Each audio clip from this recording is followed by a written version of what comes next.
Vote প্রচারে mega রবিবার আজ বঙ্গে ৩ কেন্দ্রে প্রধানমন্ত্রী নরেন্দ্র মোদীর সভা রয়েছে। এই মুহূর্তে পুরুলিয়াতে পৌঁছে গিয়েছেন সভা করতে প্রধানমন্ত্রী নরেন্দ্র মোদী এবং সেই জনসভায় কর্মী সমর্থকরা এসে উপস্থিত হয়েছেন। আর কিছুক্ষণের মধ্যেই বক্তব্য রাখবেন প্রধানমন্ত্রী নরেন্দ্র মোদী। আগামীকাল রয়েছে পঞ্চম দফার নির্বাচন। পঞ্চম দফার নির্বাচনের ঠিক আগের দিন অর্থাৎ আজকে বঙ্গে একাধিক সভা রয়েছে। তার ভোট প্রচারে মেগা রবিবারে বঙ্গে হাজির প্রধানমন্ত্রী নরেন্দ্র মোদী।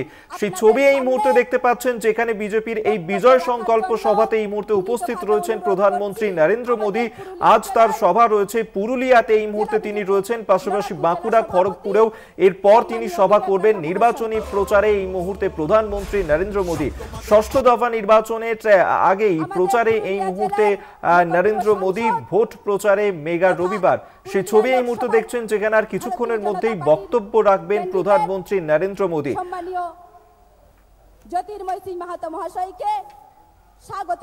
এই মুহূর্তে পুরুলিয়ার ছবি দেখাচ্ছি। পুরুলিয়াতে উপস্থিত হয়েছেন প্রধানমন্ত্রী নরেন্দ্র মোদী। ধন্যবাদ ময়না মুর্মু দিদিকে।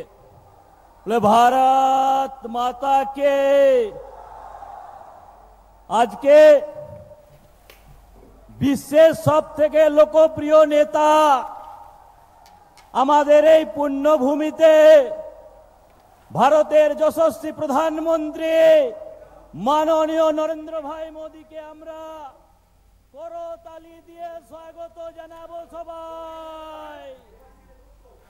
দেবাশিস সেনগুপ্ত আমাদের সঙ্গে এই মুহূর্তে টেলিফোনে রয়েছেন প্রতিনিধি। আরো বিস্তারিত জানবো দেবাশিস, প্রধানমন্ত্রী নরেন্দ্র মোদী তিনি বঙ্গে এসে উপস্থিত হয়েছেন, পুরুলিয়ায় এই মুহূর্তে রয়েছেন, আর কি কি কর্মসূচি রয়েছে তার আজকে?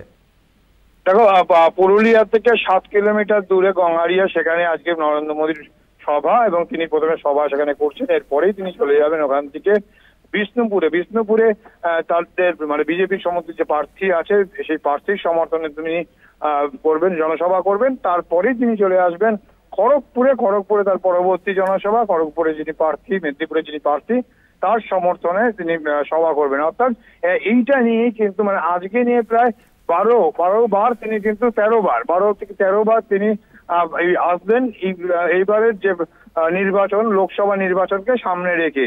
অর্থাৎ এর আগেও জানো যে বিজেপি রাজ্য নেতৃত্ব থেকে কেন্দ্রীয় নেতৃত্ব যে আসন লক্ষ্যমাত্রা বেঁধে দিয়েছিল 35টি, আর সেই লক্ষ্যমাত্রা পূরণ করার জন্য কিন্তু দেখা গিয়েছে ঘন একদিকে প্রধানমন্ত্রী, একদিকে স্বরাষ্ট্রমন্ত্রী এবং পাশাপাশি দেখা গিয়েছে অন্য রাজ্যের মুখ্যমন্ত্রী থেকে শুরু করে বিরোধী বেশ কিছু যারা আছেন, আরো কিছু যারা হেভিওয়েট আছে বিজেপি সেন্ট্রাল কমিটির নেতৃবৃন্দ এবং বিজেপি সর্বভারতীয় সভাপতি জেপি নাড্ডা, তিনি একাধিকবার কিন্তু মিটিং করে জনসভা করেছে এবং তাদের লক্ষ্য বাংলা থেকে আরো বেশি আসন পাওয়া। এখন দেখার বিষয় যে বাংলার মানুষ সে তার রায় দেখেন। ইতিমধ্যেই আগামীকাল কিন্তু পঞ্চম দফার নির্বাচন, সেই নির্বাচনকে সামনে রেখে একেবারে এবং এই মুহূর্তে প্রচারে এসেছেন তিনি। আপাতত ধন্যবাদ তোমায়। দেবাশিস সেনগুপ্ত টেলিফোনে ছিলেন প্রতিনিধি।